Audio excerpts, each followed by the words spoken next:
We've been fortunate. We've had a lot of great players here. But Pearl really stands alone in my mind for how he played and who he was. He was smiling. He made it look easy. He wasn't just a guy who you saw on ESPN. He had players, I'm sure, all over the world practicing his moves, trying to be Pearl. He was global.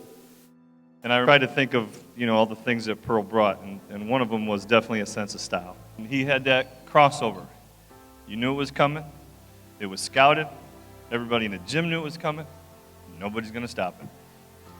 And that's when he just smiled and laughed. And if he shook you to the ground, he walked over you and smiled as he stepped over you.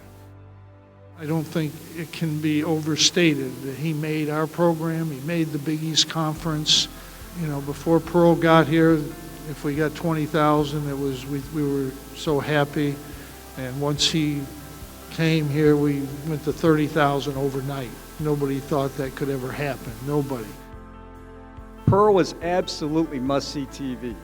All of us who worked at ESPN in production, we always waited for assignments to come out because we always wanted to be assigned to a Syracuse game, but we wanted to be assigned to Pearl's game. Everybody knew him all over the country. He had that magic. I mean, you can't take it away from him. He was playing back in the Flintstone era when he had Jetsons talent. He played with passion. He played with such energy and enthusiasm, Turn on the lights, turn on the music, it was showtime.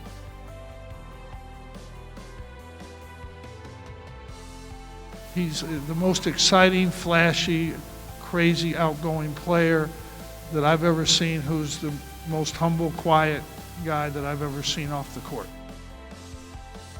Whenever you did a fundraiser, we asked Pearl, it was always a yes. It was always about giving back, and he always cared about people.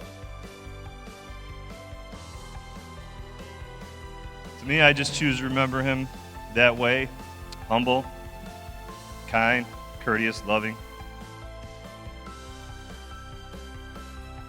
He will always be remembered, a true legend and a true icon. Pearl Washington.